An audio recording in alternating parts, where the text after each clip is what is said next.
Welcome back to Discography review of Metallica.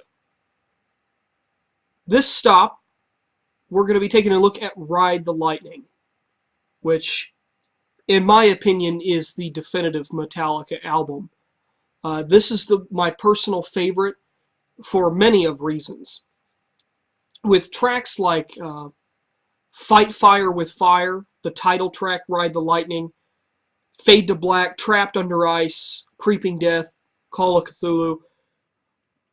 This is an album that, to me, is the biggest influence from Metallica in terms of me being a guitar player.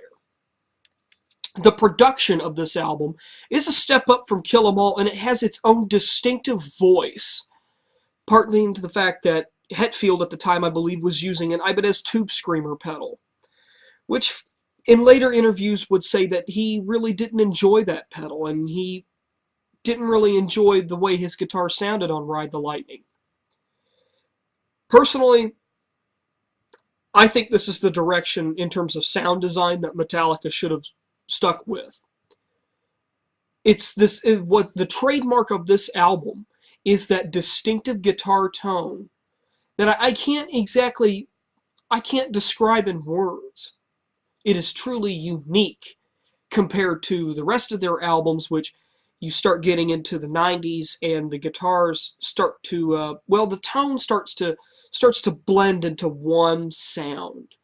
And you begin to hear that type of guitar sound with many other bands back then, and even today you'll be hearing that kind of, I don't want to say generic, but common tone. Ride the Lightning, again, was not the first Metallica album I had ever heard, but just the lyrical content deals with destruction, death, questioning of the law. For example, Ride the Lightning, a song about a man about to be executed for a crime he didn't commit, and there's nothing he can do to stop his death. Creeping Death has some biblical references in it, back to the book of Exodus from the Holy Bible, the Old Testament. The one thing I have to say about this album is the track Escape. Escape, to me, seems to be the black sheep of the group. I feel that Escape was sort of a filler track, and I never really enjoyed Escape that much. And of course, talking about Ride the Lightning, you can't forget a track called Fade to Black, what many consider to be the first thrash metal ballad, if you will. Personally, with this song, I could really care less for the first half of it, but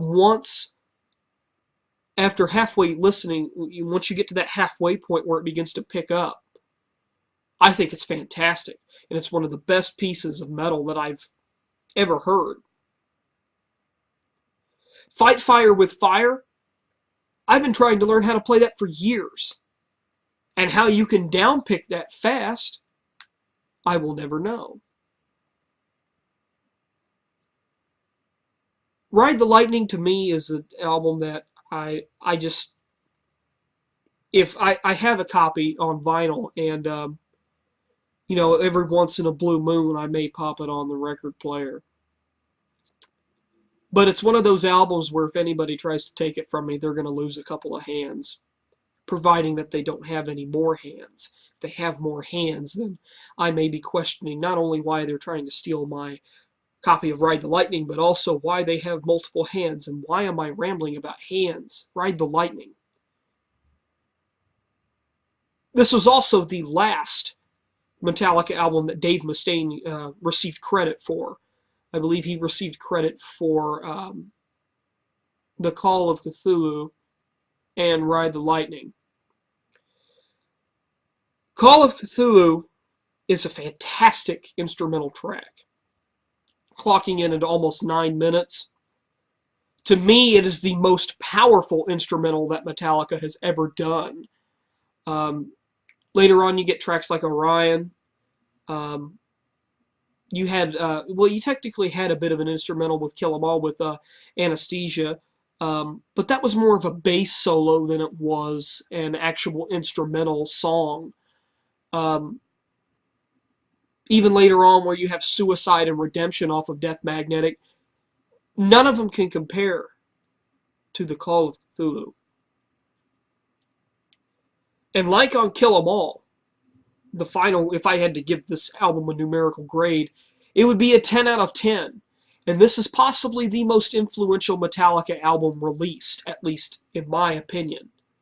Others would probably say that the next stop on this road through the Metallica discography would be the most influential. And for that, all I have to do is just show them that awesome blue cover with an electric chair.